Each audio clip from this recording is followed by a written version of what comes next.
Hi there, it's Ryan Liberty. In this video, I'm going to answer the question, what are boundaries? Ooh, ah. Alright, here we are. Let's discuss what boundaries are. So boundaries are an essential part of any healthy relationship, and they're necessary to protect ourselves. I've got notes down here just to make sure I'm getting everything I want to get to. But let's dive into it. What are boundaries? So boundaries are self-chosen rules, and they help others understand how it is that you like to be treated. Because they're self-chosen, it's going to be personal to you. You know, everybody has things that rub them the wrong way, that they don't really like so much, that maybe hurts them. But we all have different things. You know, everybody's not going to like being hit in the face. You know, we don't need to necessarily say that. But some people may not like being touched on their arm, for example. Some other people may be fine with that. So the person who has an issue with that needs to communicate that to somebody else. And boundaries are the way that we do that.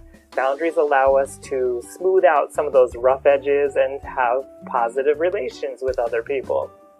So they are meant to protect you from stress. They're meant to protect you from any situation that you don't enjoy.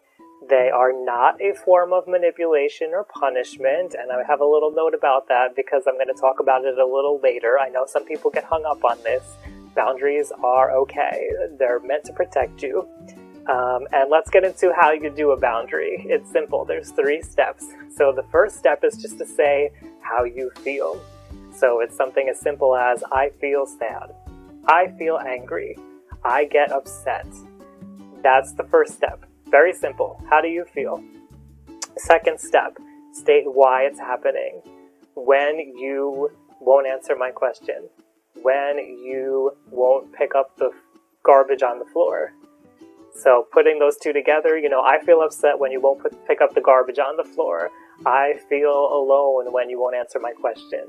Simple. Put the 2 together, you got the first 2 steps, and the third step is the most important when it comes to setting a boundary, and that is what's known as the consequence.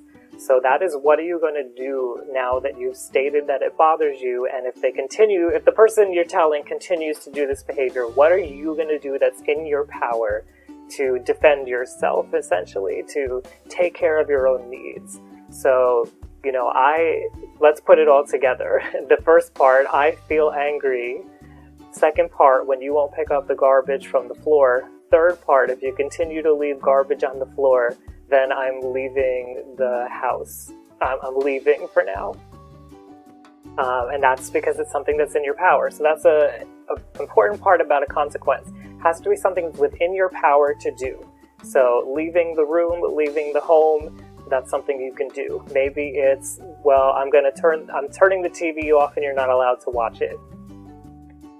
It could be, I am not going to give you money for that thing that you wanted, or, you know, whatever it is, and it's got to be something in your control, and it's got to be to protect yourself. Now, you may say, like, well, not giving money to somebody, how is that protecting yourself?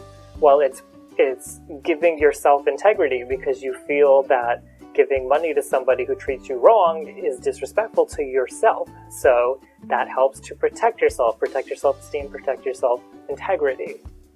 But the consequence needs to be something you can do, and it needs to be something that you will follow through with. If you don't follow through on your consequences, people will learn that your boundaries have no meaning, that your boundaries have no integrity, that they don't need to be respected, and they will walk over your boundaries, and then the whole system of boundaries falls apart, and you lose this important protection in having healthy relationships with people. Now, let me discuss what a boundary is not, because people get confused and people feel like, well, I can't set a boundary because that's manipulative, for example. So let's talk about what isn't a boundary. So demands are not boundaries. So something like, stop yelling at me, pick that up off the floor, you're making too much noise, things like that. Those are more demands than boundaries. And it's not a threat. A boundary is not a threat. A threat is used to manipulate somebody to get what we want, and a boundary is meant to protect ourselves. It's just opposite directions. So a threat is something like, if you don't pick that up off the floor, then I'm going to take away your video games or something. That it's not the meaning and the direction of it is more intended at hurting somebody else to get them to do what you want, as opposed to a boundary is about protecting yourself and your self-respect and everything. It's a hard distinction to make sometimes. I just want to make it clear because I know a lot of us get confused. It's really about protecting yourself when you set a boundary and not punishing and hurting somebody else. And you know the difference by knowing your own intention and what you intend to do when you set a boundary. So there's something I need to say here, which is the ultimate consequence that you can give. And the ultimate consequence is to remove yourself from the relationship altogether, to break up or to end the relationship. And that's important, especially when we have an abusive relationship going on where somebody's continually harming you, not respecting your boundaries. The most important consequence that you can have in that situation is to exit, to leave and be done with it. And it's important to follow through on that consequence. So some people may hear that and say, well, isn't that the same as the silent treatment? Isn't that like abusive? Isn't that abusive or isn't that manipulative? It's not. It's not, because the silent treatment doesn't have those three parts that a boundary has. The silent treatment does not communicate how we're feeling. When somebody does the silent treatment, they don't say what's causing that feeling, and they don't set a consequence to say what will happen if we don't change the way we're behaving. None of that's present when it comes to the silent treatment. So be clear that a boundary is healthy, a boundary is good. It's not a manipulative thing. And I do have a little special note for myself here. For people who have been in abusive situations or who just have low self-esteem and you have trouble with this, it's okay to have boundaries. You're not a bad person for having boundaries. You're not being manipulative or harmful. You may feel that way because you've seen people do things like punish and threaten you and do these manipulative things to you.